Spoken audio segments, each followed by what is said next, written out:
All right, hi guys. Good morning or good afternoon. So for science today, we are going to continue on, excuse me, with Unit 4, Lesson 3. So buzz into TCI. We're going to be in Unit 4, Life Cycles and Traits. So click on that. We are in Lesson 3. So click on these purple words. All right, and then bop on over to the purple and choose text with notes. And today we're going to be in sections 2 and 3. So in the section box, use the triangle and get into section 2. Just like we've been doing all along, you will read the section with me, and then you will do your check for understanding, which is this green area. And you will take a screenshot and post that to Seesaw. Same thing with section 3. You'll read the section and then do this check for understanding box. This is the one we've done before where you click on the vocabulary boxes and choose the correct term.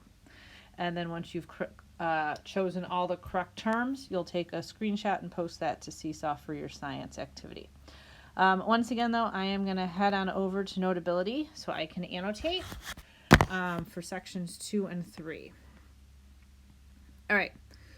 So section 2, plant inheritance and the environment. Think of a baby rose plant again. We talked about that last time we met. It has inherited genes to grow big pink flowers. Does that mean it will always grow big pink flowers in its lifetime? No, it does not. Many traits of plants are affected by both inheritance and the environment.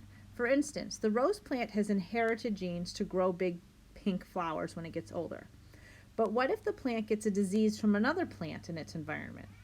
The diseased rose plant may only grow brown, unhealthy flowers.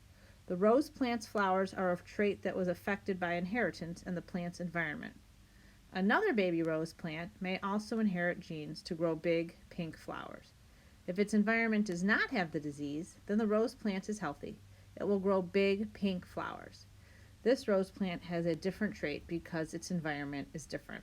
So this is a gigantic cause and effect. So think about how we've discussed cause and effect all throughout the year in Benchmark. Because of one situation, this happens. So the environment could cause the disease because there's a plant next to the rose bush that has a disease. Maybe it's not getting enough water. There's all sorts of situations or circumstances that could allow a plant that, even though it has the potential or it has the inherited trait to grow flowers or grow super tall, there are circumstances that could come along from the environment that causes the plant not to reach its full potential. Section 3, animals inherit genes. Have you ever seen a newborn baby bird? Most baby birds do not have feathers, but most adult birds do. How does a baby bird's body know to grow feathers as it gets older? Great question. Like plants, animals inherit traits that are passed on as genes. For instance, baby birds may not have feathers when they are born. We saw those with the ducks the other day. They were all just cute and fuzzy. They grow feathers when they grow older. Baby birds inherit genes to grow feathers from their parents. Their feathers are an inherited trait. Another example is a frog's legs. Tadpoles do not have legs when they are born. They grow legs as they grow older and become adults. Tadpoles inherit genes to grow legs from their parents, so their legs are an inherited trait. So here we've got our tadpole. These tadpoles hatched with no legs, so this would be the tadpole. And as you can see, there are no legs. But they have inherited the traits that will get them the legs. So there are your inherited genes. All right, we're going to stop that. So remember, dance back to TCI, do your check for understanding, and post that on Seesaw. And I'm anxious to see your work for science today.